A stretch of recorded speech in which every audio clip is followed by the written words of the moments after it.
Olá, eu me chamo Nayara Ferreira e eu sou aluna do curso de Ciência Biológica de Tangará da Serra, UNEMAT. E essa é a disciplina didática, com a professora doutora Ana Lúcia. Irei aqui responder as seguintes questões propostas na atividade avaliativa. E a primeira questão pergunta, o que é a didática? A didática, ela é a ciência que estuda os métodos e as técnicas do ensino, buscando tornar a aprendizagem mais eficiente. Ela faz ponte entre o conteúdo e o que ensinar, né? Tornando nesse os meios de ensinar. Libânio, ele diz que a didática é o campo da pedagogia que estuda o processo de ensino-aprendizagem nas suas relações, com os seguintes objetivos: conteúdos, métodos e formas de organização. Então, assim, não é só o professor chegar lá, pegar o livro, passar o que tem lá que passar e pronto. Não, né? É ver, pegar esse conteúdo, estudar, ver como que pode sair daquela rotina, né? Na questão 2, né, está falando sobre o processo de avaliação da aprendizagem. Existe a formativa, que acontece durante o processo, né, com feedbacks, com atividades avaliativas, discussões e o acompanhamento. A somativa é aquela que ocorre ao final do ciclo, exemplo, semestre, bimestre, e verificar, né, se os objetivos foram alcançados. Exemplo, provas, trabalho, finais, né? E tem a diagnóstica, que ela é feita no início, vamos dizer, no início da aula, onde o professor dá uma prova, faz uma pergunta, que vale, vamos dizer, nota, né? Para dali o professor planejar, né, as intervenções. E a avaliação, na visão do Paulo Freire, ele diz que deve ser dialógica, né? Não punitiva, mas que oriente o estudante na construção do saber, né? Igual muito de nós conhecemos. Então, assim, muito de nós, né, passamos por isso, onde a nota fala sobre o aluno. Se o aluno tirou 0, é porque o aluno é burro, ele não entendeu, ele não compreendeu. Só que nós sabemos que não é bem assim, né? Muitos dos alunos sentem trauma, sentem pânico ao fazer uma prova. Então, assim, todo aquele saber dele, vamos dizer, fica em branco, né? Não consegue fazer a prova. Mas se der um seminário, né, para o aluno apresentar, ele tira 10.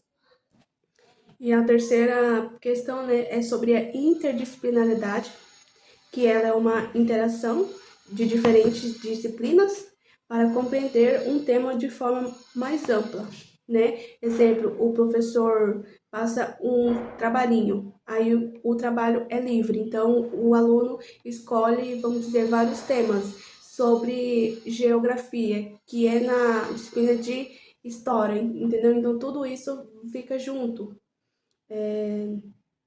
Então, isso também gera debates, né, nas diferentes disciplinas. E a vantagem disso é uma visão mais ampla, a aproximação de outra realidade. E isso desenvolve o pensamento crítico. E a desvantagem é que existe do professor uma formação sobre aquele tal assunto, né? Então, assim, o professor tem que ficar atento com o que os alunos irão falar, irão trazer de acordo com aquele tema que ele trouxe. A número 4 é as concepções pedagógicas, né, que são as liberais e as progressistas. A liberais, ela foca na transmissão do conteúdo, onde o professor é o centro, né, e o aluno passivo. Onde o aluno tem apenas o papel de escutar, memorizar e repetir, né? Isso só fica naquele ciclo, onde a educação ela é voltada para a manutenção de uma ordem social, preparando o indivíduo para se adaptarem, né, àquela sociedade, apenas aceitar. A preocupação ela é mais importante com os conteúdos do que o que o aluno está aprendendo. Exemplo de uma prática liberal são as aulas expositivas, onde o professor apenas faz e os alunos copiam. O professor passa, o aluno copia, passa, copia, fica nesse ciclo, onde não há espaço para um diálogo, discussões e aquela participação ativa não existe. Na concepção pedagógica progressista, ela é onde o aluno, né, é o sujeito ativo, é o construtor do seu próprio conhecimento, o professor é mediador, um facilitador de processo de aprendizagem. A educação ela é vista como ferramenta de uma transformação social. Ela é valorizada o contexto e a realidade da vivência dos alunos. É baseada nos diálogos, debates e, né, tendo toda aquela problematização e uma reflexão crítica. Exemplo também de uma prática progressista são, né, os projetos interdisciplinaridades, onde os alunos pesquisam, criam e apresentam. Né? O professor dá aquela problematização e os alunos vão atrás. Exemplo de um cenário liberal, onde um aluno de matemática chega, onde o professor de matemática chega e vai falar sobre porcentagem. O professor apenas pega o caderno, pega a lousa, coloca a fórmula, os exercícios e pronto. Já em um cenário progressista, o professor de matemática, ele vai falar sobre porcentagem, ele vai levar jornais, revistas, artigos que falam sobre porcentagem. Com isso, né, ele traz sobre os supermercados e propõe que os alunos calculam os descontos nessas promoções e depois eles discutem como que os preços impactam na vida da sua família. E como esse consumo é consciente e importante. Assim, eles trabalham a matemática, cidadania e a realidade. E ligando a Paulo Freire, ele defende, né, a pedagogia progressista e ele ainda diz assim: ninguém educa ninguém, ninguém educa a si mesmo. Os homens se educam em comunhão, mediados pelo mundo. Então, assim, né, esse mediador é o professor. A questão 5, né, é sobre as metodologias ativas, que são estratégias em que o aluno é protagonista da sua aprendizagem. Exemplo, sala de aula invertida, né, onde o professor aprende com o aluno aprende com o professor, estudos de casos, projetos, rotação, né, por gamificação. E isso favorece para que o desenvolvimento exija uma autonomia, um pensamento crítico e também a resolução dos problemas. A número 6, né, fala sobre o exemplo de aula progressista, onde eu dei anterior, mas também vamos citar uma outra aqui, que é sobre aula sobre meio ambiente, onde os alunos saem para observar em torno da escola, identificam e fazem uma apresentação para a comunidade escolar. Então, assim, o professor dá o problema e os alunos vão atrás, vamos dizer, coletar e depois vão mostrar os resultados.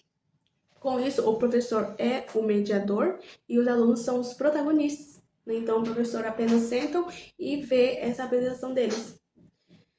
A número 7, né, é a construção da identidade do professor, né, do docente, que ela se constrói com a prática. Então, assim, o aluno, quando ele está lá na faculdade de, vamos dizer, né, de letras, pedagogia, seja outras que englobam, né? Então, só que ele aprende muitas coisas na teórica, né? Só que somente na prática que ele que vai se ver como professor, né? Ele vai enfrentar os pontos negativos e positivos lá em sala de aula. E com isso tem que ter, sim, a formação constante, né? E Paulo Freire dizia que e a número 8, quem foi Paulo Freire? Ele foi um dos maiores educadores brasileiros, reconhecido mundialmente. Então, assim, vamos dizer, todo mundo, pelo menos, já ouviu falar sobre Paulo Freire, né? Não baseado em tudo, mas certamente, eu já ouvi falar sobre ele. Ele foi o criador da pedagogia do oprimido, onde ele defendia uma educação libertadora, dialógica e transformadora. Ele acreditava muito na educação, né? E a sua metodologia partia de uma realidade dos alunos, utilizando palavras geradoras e rodas de conversa, com isso tendo a reflexão crítica. E para ele, educar era um ato político e de amor. E a número 9, né, fala sobre a importância da didática hoje. Olha, assim, a didática hoje, ela é, vamos dizer, fundamental, essencial, porque ela permite o pensar em como ensinar de forma mais eficaz, né? Considerando ali, ó, cada diversidade dos alunos, cada um com a sua cultura, cada um com o seu jeito. Com isso, vem os desafios e com isso aplica a forma de ensinar. E sem a didática, o ensino corre risco de ser mecânico, né? Automático, vamos dizer. E a número 10 é sobre a minha reflexão final, né?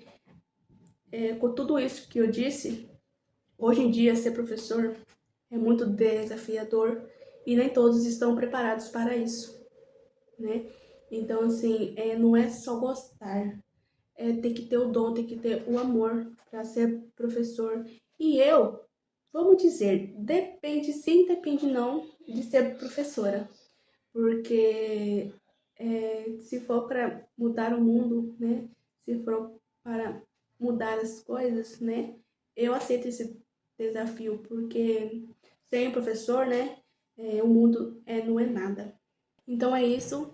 Agradeço, professora, pela essa oportunidade de ter expondo essas ideias que são muito importantes e principalmente essa disciplina que se todos levassem a sério, né, talvez sairia da faculdade mais experiente, né, mais espertos para poder enfrentar uma sala de aula.